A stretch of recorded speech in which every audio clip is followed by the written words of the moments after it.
नमस्कार मंडळी, मी स्नेहल पुन्हा एकदा नव्याने माझ्या यूट्यूब चॅनलमध्ये तुम्हा सर्वांचे स्वागत करते. तर सर्वप्रथम सर्वांना कृष्ण जन्माष्टमी व स्वातंत्र्य दिनाच्या हार्दिक शुभेच्छा. तर आज कृष्ण जन्माष्टमी निमित्त आम्ही खाटू श्याम टेम्पलमध्ये निघालोय, जे की आम्ही जिथे राहतो तिथून 25 किलोमीटर्सच्या अंतरावर आहे. तर ते कृष्णाचाच अवतार आहे. तर त्या मंदिरामध्ये खूप दिवसापासून जाण्याची माझी इच्छा होती आणि ती आज पूर्ण होते. त्याबद्दल मी खूप खूप कृतज्ञता व्यक्त करते कृष्णचरणी. तर बघूया आता ते टेम्पल कसं आहे आणि तिथलं वातावरण सगळं आता आपण या व्हिडिओमध्ये पाहणार आहोत. बाय.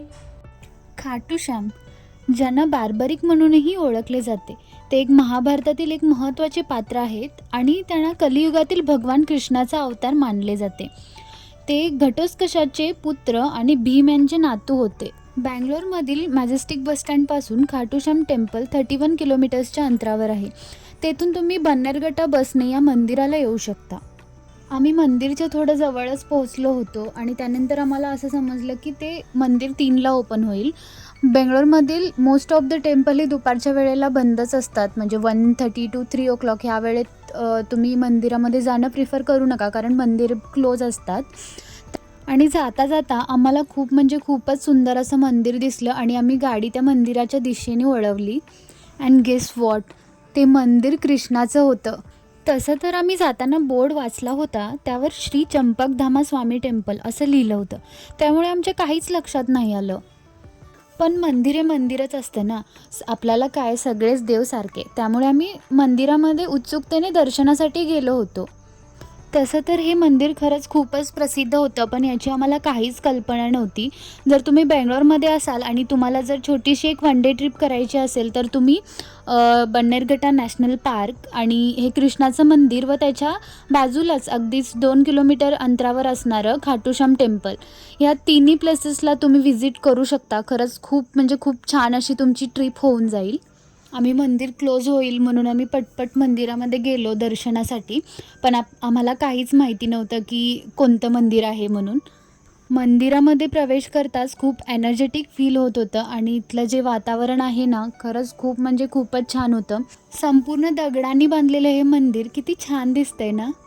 तर हे मंदिर 12व्या शतकातील असून तर याची जी स्थापना आहे तर ती 1257मध्ये केलेली आहे.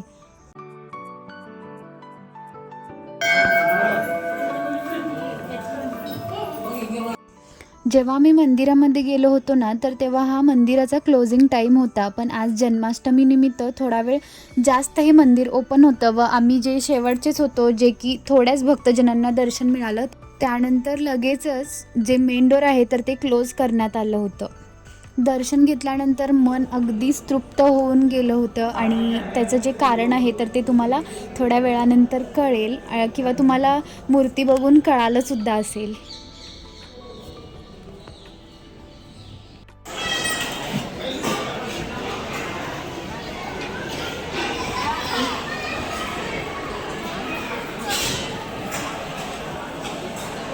या मंदिराच्या मागच्याच बाजूला टेकडीवर लक्ष्मी मातेचं मंदिर आहे.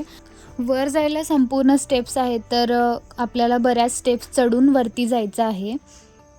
तर हा आहे टेम्पलचा मागचा व्ह्यू, जिथून आपल्याला संपूर्ण सिटीसुद्धा दिसत आहे. गव्हर्मेंट हॉलिडे असल्यामुळे बऱ्याच भक्तजनांची गर्दी येते आपल्याला दिसत आहे आणि पाऊससुद्धा खूप होता, त्यामुळे सगळे भिजतच चालले होते. तर हे आहे लक्ष्मी मातेचं मंदिर आणि हा आहे त्याच्या बाजूचा नजारा. खूप सुंदर असा नजारा होता आणि हे पावसाचं वातावरण असल्यामुळे याची जी सुंदरता आहे तर ती अजूनच थोडी वाढलेली होती.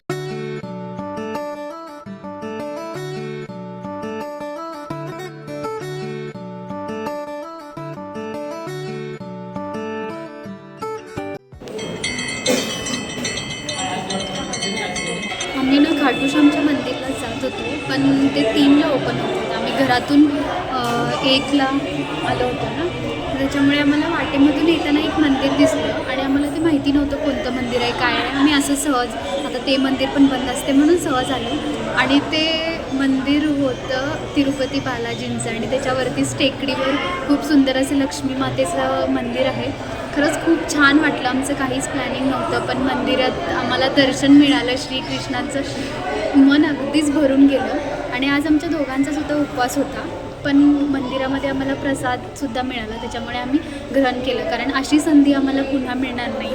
त्याच्यामुळे आम्ही उपवास सोडून आम्ही प्रसाद ग्रहण केला. आता आम्ही लक्ष्मी मातेच्या मंदिरामध्ये बसलेलो आहोत, कारण बाहेर खरंच खूपच पाऊस पडतो आहे. तुम्हाला आवाज येत असेल, कारण सगळेच भक्तजन मंदिरामध्ये बसलेले आहेत आणि मंदिर टेकडीवर असल्यामुळे आता सगळ्यांना जातासुद्धा येणार नाही.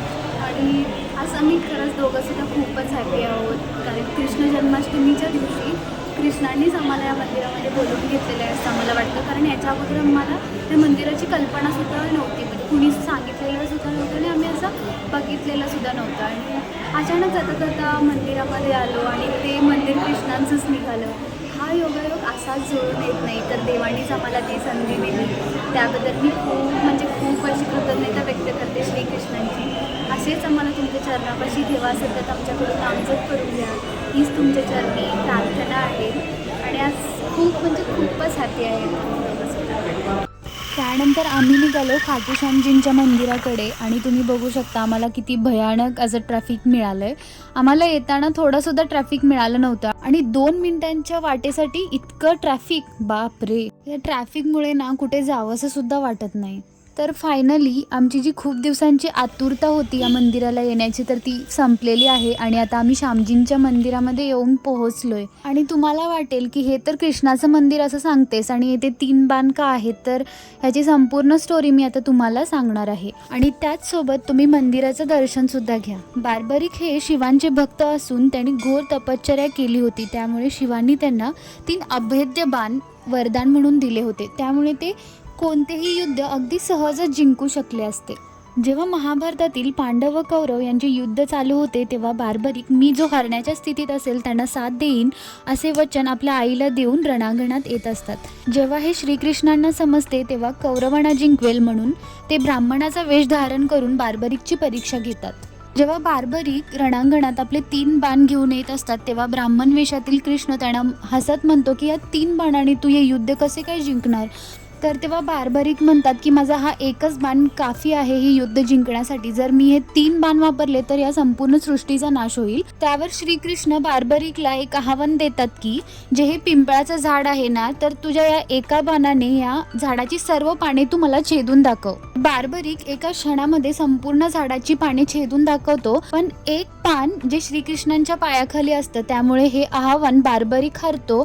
आणि यावर श्रीकृष्ण त्याच्याकडे तुझे जे शिर आहे तर ते मला दान दे असे मागतात.